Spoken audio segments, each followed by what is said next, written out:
साक्षात् परब्रह्म तस्मै श्री गुरुवे नमः। इस वक्त हम आए हैं देवघर से करीब 20 किलोमीटर दूर चुलिया गांव में। यहाँ पे आज जानेंगे आचार्य विष्णु जी से कि किस तरह गुरु नानक जयंती आज मनाते हैं। कार्तिक मास चल रही है और प्रकाश पर्व के रूप में इसे मनाते हैं। सर ये बताएं कि आज प्रकाश पर्व के रूप में गुरु नानक जयंती मनाया जाता है और कार्तिक मास में उनका जयंती होता है, क्या कहना चाहेंगे आज?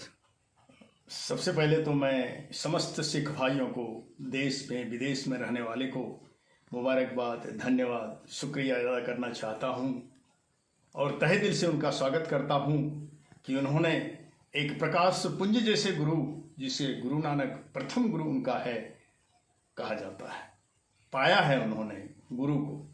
और प्रकाश पर्व नहीं रहेगा तो क्या अंधकार पर्व रहेगा, चूंकि वो गुरु हैं और गुरु उन्होंने मार्ग दिखलाया हमें। गुरु से जो अंधकार से प्रकाश की ओर ले जाता है, गुरुत्व वो गुरु हैं। और उन्होंने सिखों के वो संस्थापक हैं, प्रथम गुरु हैं, जिन्होंने सिख को धर्म बताया, काम बताया, मोक्ष बताया, नाम बताया, नाम दिया, सिख नाम दिया।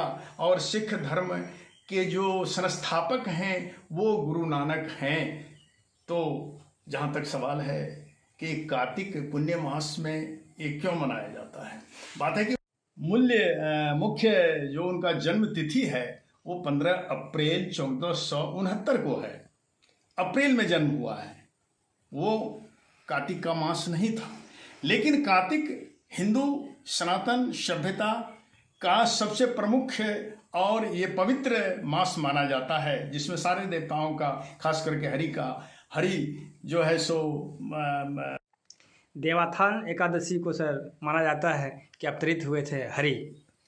हाँ बिल्कुल, 4 माह के बाद हरिशयन एकादशी और उसके बाद देवस्थान एकादशी जो हमारा हुआ। ये पुण्य मास कार्तिक महीने के एकादशी को हमारे विष्णु भगवान जो है सो शयन निद्रा से उठते हैं। अरे उनका तो 4 मास नहीं होता है, उनका तो पल भर के लिए होता है, लेकिन पल भर के लिए ही हम लोग उसको 4 मास मानते हैं। जो भी हो, तो ये पवित्र मास है और इसीलिए सिख धर्म में इसे प्रकाश का पर्व भी कहा गया है। जो समस्त सिख समुदाय में जो है सो आज आहे गुरु का कीर्तन, भजन, जाप किया जाएगा और उत्सव के रूप में गुरु नानक जयंती को मनाया जाएगा।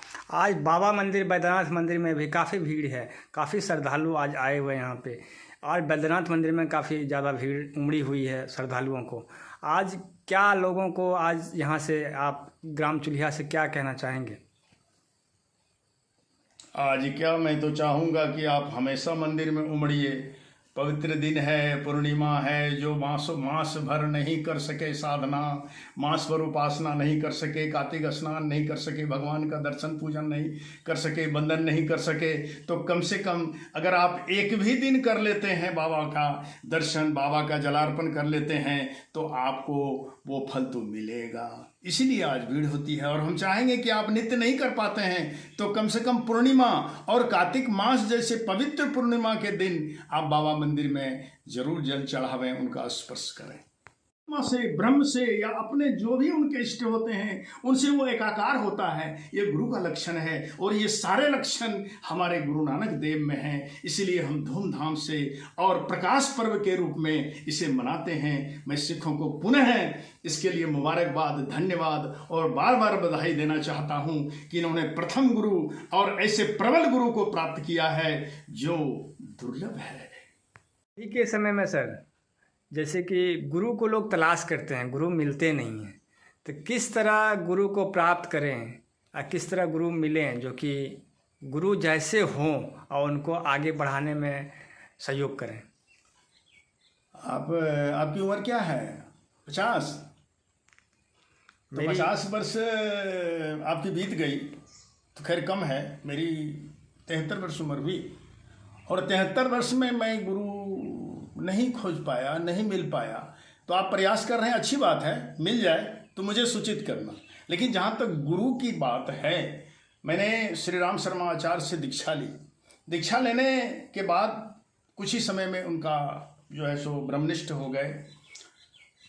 लेकिन गुरु के तलाश में मैं भटकता रहा, जो शरीर की अवस्था में रहे, सूक्ष्म अवस्था में नहीं, शरीर की अवस्था में रहे।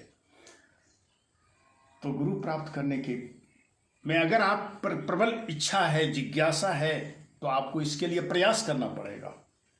और जब आप प्रयास करेंगे तो किसी महापुरुष से भेंट होगा, और महापुरुष के संरक्षण में जाने के बाद अगर आपके अंदर वो क्षमता हो जाएगी तो स्वतः ही आपका गुरु का दर्शन होगा। क्योंकि गुरु दुर्लभ है, और मैं तो भटक रहा हूं अभी तक। दुर्लभ इसलिए है कि हमारे शास्त्र में जो आध्यात्मिक गुरु जिसको माना गया, या जो योग्यता है, उनकी जो प्रबल क्षमता है, उनका जो गुण है, वो धर्म का है, ज्ञान का है, भक्ति का है, और अंतिम वैराग्य का है। तो मैं धर्म भी देख रहा हूँ, ज्ञान भी देख रहा हूँ, लेकिन वैराग्य नहीं देख रहा हूँ। गुरु के अंदर में प्रबल, आजकल जिन्हें तथाकथित गुरु का संबोधन आप करते हैं, उनके अंदर ये जो उनका जो ऐशो आराम, उनका जो बैलेंस। बहुत लोग मानते हैं सर कि शिव ही गुरु है, महादेव सबसे बड़ा गुरु है, क्या कहना चाहेंगे आप? बिल्कुल, भटकने से तो अच्छा है कि हमारे शिव सत्य हैं, शक्ति हैं, शिव हैं, दयालु हैं, कृपालु हैं, उनके शरण में आप जा सकते हैं। लेकिन जहाँ तक फिजिकल अवस्था है, शारीरिक अवस्था के रूप में गुरु प्रदान करने के लिए आपको 3 चीज पर ध्यान देना पड़ेगा। किसी ऐसे महापुरुष के संसर्ग में अगर आप मिल जाते हैं, चले जाते हैं, जिनके पास भविष्य दृष्टा है, जो भविष्य के विषय में बोल सकते हैं, पहला गुण होता है गुरु का। दूसरा गुण है समर्थ सिद्धियों का स्वामी होता है। उनके पास सिद्धि की कमी नहीं है, हर चीज भरपूर्ण है, जबकि वो बैरागी है, कुछ नहीं है, फकीरी हालत में है, लेकिन सारे सिद्धियों का मालिक होता है। और तीसरा गुरु का लक्षण होता है जो वो ब्रह्म से एकाकार होता है, उनके इशारे पर चलता है, उनके अंदर गुप्तगु होते रहता है, इशारों में तनिक कुछ न कुछ क्षण मिलते रहता है। ये 3 गुण गुरु का होता है, और 4 योग्यता होती है। क्या योग्यता? धर्म का, ज्ञान का, भक्ति का, वैराग्य का, और 3 प्रबल शक्ति होती है। वो भविष्य दृष्टा होता है, वो जो है सो समर्थ सिद्धियों का मालिक होता है, और वो ब्रह्म से एकाकार होता है। फिर अगर ऐसा कोई आपको मिल जाए तो आप उसे गुरु मान लें और मुझे भी बतावें। लेकिन अगर आप प्रयास करेंगे तो सबसे पहले आपको आपकी जिंदगी में ऐसे महापुरुष आएंगे सकते हैं, और महापुरुष के संसर्ग में आइए जिनके अंदर आपकी जानकारी में किसी तरह का ऐसा दोष नहीं है जिसे दोष कहा जाता है। वो निर्दोष व्यक्ति महापुरुष होता है, चाहे वह गरीब ही क्यों न हो, असहाय ही क्यों न हो, वो भी महापुरुष हो सकता है। इस मार्ग पर आप चलेंगे तो आपको एक न एक दिन सच्चा गुरु अवश्य मिल जाएगा। नमस्कार।